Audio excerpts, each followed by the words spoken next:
State management. It's the part of React that confuses beginners the most. What is state? Why do we need it? And what's the right way to manage it? In this video, I'll break down React state management step by step, from basic state to context, reducers, and even external libraries, in the simplest way possible. Let's begin. State simply means data that changes over time. Whenever your UI needs to update because something changed, user input, API data, button clicks, you need state. For example, const count set count equals useState 0.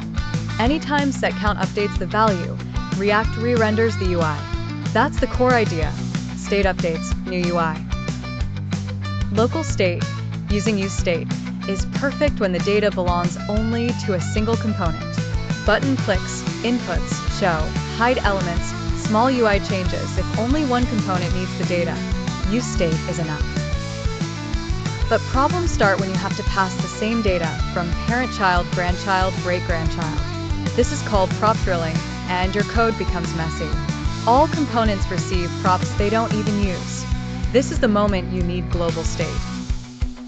React's built-in solution for global state is Context API. It lets you share data across multiple components without prop drilling. Example context. Const user context equals create context. User context. Provider value equals user app / user context. Provider. To use it. Const user equals use context. User context. Context is perfect for authentication, themes, user data, and global UI settings. But it has one issue. If the global state becomes big, context becomes slow and hard to maintain.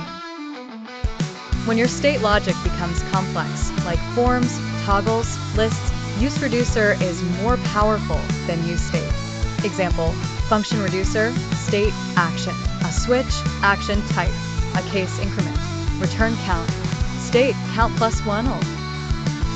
Reducer works like Redux but inside a component, predictable, clean, and scalable. Combine context plus reducer mini global store, a very common real-world pattern. If your app becomes large, like dashboards, e-commerce, or SaaS, you need advanced state management libraries. Popular options: Redux Toolkit, Zustand, Recoil, and Jotai. For 90% of projects, Redux Toolkit or Zustand is more than enough. Let's quickly summarize. useState for local state, useReducer for complex state logic, Context API for global state without drilling, Context plus Reducer for scalable global state, and Redux/Zustand for large applications. State management is not about tools.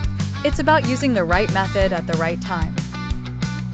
If this video helped you understand React state management, hit like, subscribe, and comment React Mastery below.